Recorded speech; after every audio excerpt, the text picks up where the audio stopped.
All right, y'all. YouTube strikes again. Um, Scrolling, and I saw this title. Why am I socially awkward? And I'm like, yeah, let me listen. And obviously, I went down a rabbit hole and started to really relate to some things, and I started to ask myself, why am I socially awkward at 40? There's a question that nags at you as soon as you walk into a crowded room and realize everyone else seems to know the secret handshake except for you.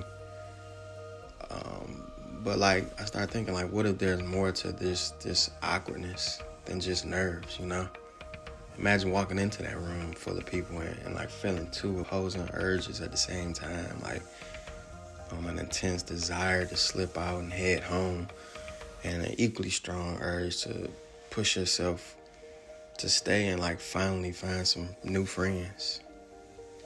That paradox is my life at 40. Still wrestling with that question, how can I be this socially awkward, man?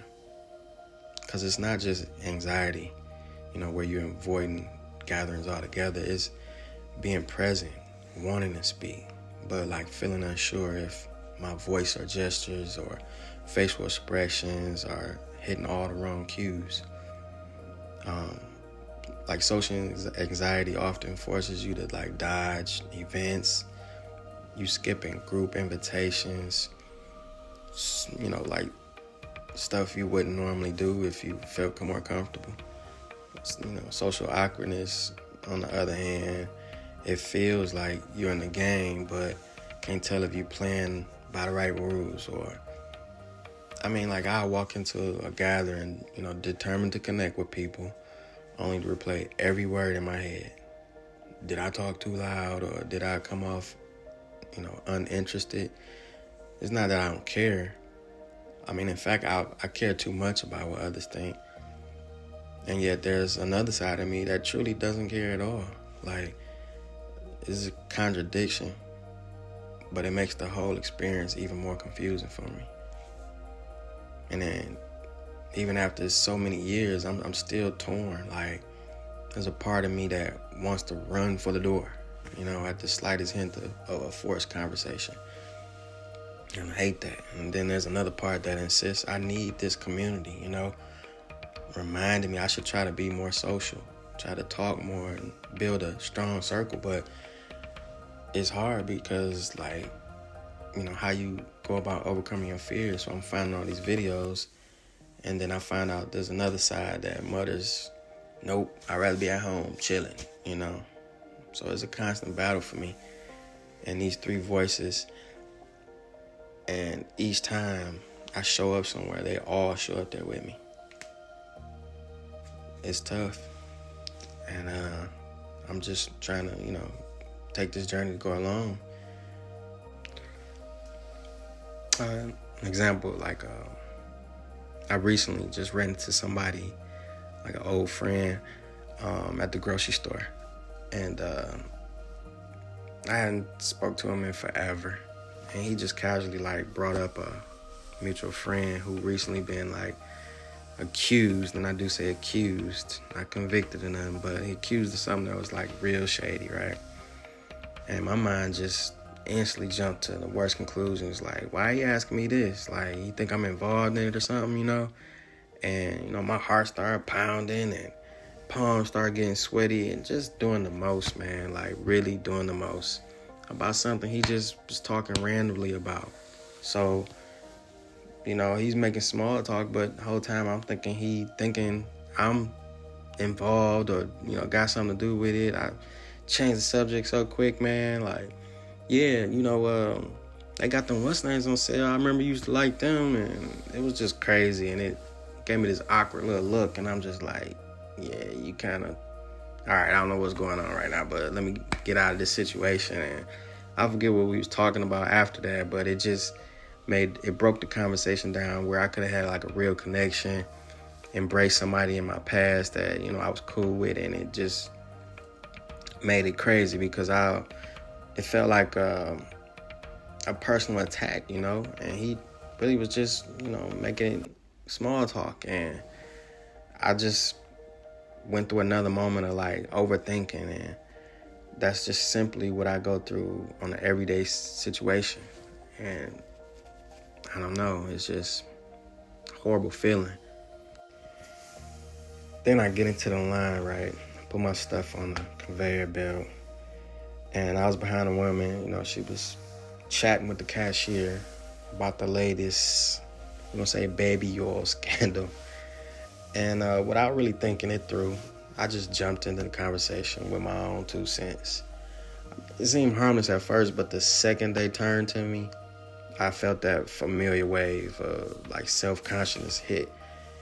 Like, dang, was I interrupting? Like, was my take unwanted or off base? I mean, those smiles like kind of made me more anxious, and I found myself like rambling to cover up the awkward pause I created. And I mean, later on, I just realized they probably didn't mind at all, but in that moment, I was convinced, I was the intruder, and nobody asked for me to be there, and I don't know. I know that's how you make friends and stuff and acquaintances, but in that moment, it just felt like, yeah, man, you probably should have just shut up. I also think my social awkwardness has really drastically decreased my vocabulary, how I enunciate. And sometimes I get in my head about that too. I start thinking about too much of what I want to say, and tongue get tired, words get twisted, and it's just like, So that's another reason why I created this channel too, so I can start talking more and really learn how to, voice my opinion without thinking about what I'm saying, just kind of like letting it flow, Experiences like that feed like a spiral of second guessing. Like, I reflect on how I worded my question, how I might have looked at her, Just thinking about all this, like, dang, what happened? Like, and it's just my nerves, start getting the best of me. And I'm like, could I have avoided eye contact or something? Or did my tone sound too forceful? As a black man, you always think you're too aggressive, Like, was my face unintentionally stern or something? The logical side of me knows I did nothing out of the ordinary, but like the awkward side always started whispering, next time just be quiet. It's better to say nothing than risk being humiliated by everybody, And these small social stumbles turn into like giant mental obstacles. And I think that's what, as a whole, everybody is dealing with, because what I'm hearing on the videos. I mean, but ironically, the more I learn about myself, the more I crave solitude, to be honest. I love my alone time. My car rides when I'm on my way to work, where I just listen to the world outside, or my walks where I can sense some real freedom. That's everything to me. And away from social pressure, I can recharge and read, pray, or let my mind wander without, being judged. But deep down, I know isolation isn't a permanent solution.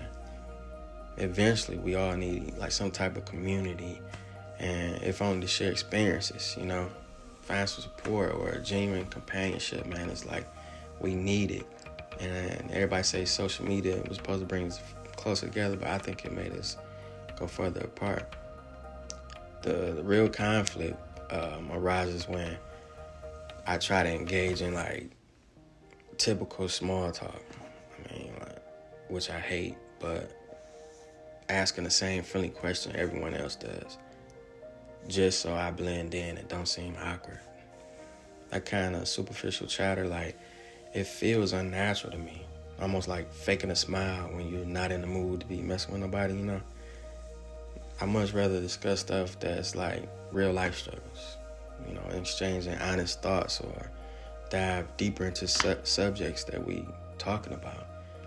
But whenever I do, people sometimes just label me as the weird one, who should learn to keep certain topics to myself. And I'm not saying I'm like one of the woke ones or nothing like that, but I just really be trying to think of deeper things to talk about than all this superficial stuff. And it makes me seem, I guess, like off-putting or something. But really is a no-win situation, man. Either mold myself to like fit the social norm and feel fake, or like stay true to my deeper interests and like risk being the odd one out. And I'm like always balancing that. Like, I don't know, what do I do? Do I conform just so that I can, build that sense of community, really be out here accepted in the actual world, I guess, because I don't know, it's just tough to be that way when that's not how I honestly feel. I can't fake it. And 40 years might sound like a long time to struggle with social awkwardness, but for me it's still a journey. Some days I embrace my quirkiness or whatever, knowing that there are others just like me. And that's what I'm learning on YouTube. There's people out here that feel like this, and they wondering why every conversation seems slightly off. I think we just all dealing with some of the same stuff. We gotta find our community and just talk about it, have these experiences where we putting it out there and people can chime in and tell them how they feel, how they might be dealing with it. I don't know, but some days I question everything, wishing I can just flip a switch or something and instantly feel at ease when I'm out here. But maybe the real answer is that there's no switch, just a slow process of becoming comfortable with who we are. And if you ever felt the same tug of war between connecting and retreating, know you're not alone. You know what I'm saying? Like, together we might be able to learn how to navigate these awkward waters and find that sweet spot where real friendships bloom without sacrificing who we are truly. I think that's the goal for me, releasing these videos and chiming in when I see people talking about it, and vice versa, man. So I appreciate everybody that listen and chime into this, and also get a perspective on their outlet, because it would truly be helping. I know it helped me. I feel like whatever I can add, I hope it helps somebody too, So I appreciate y'all, and drop a comment, let me know how y'all feel about being out here and I guess feeling like you don't fit in that much. All right, y'all.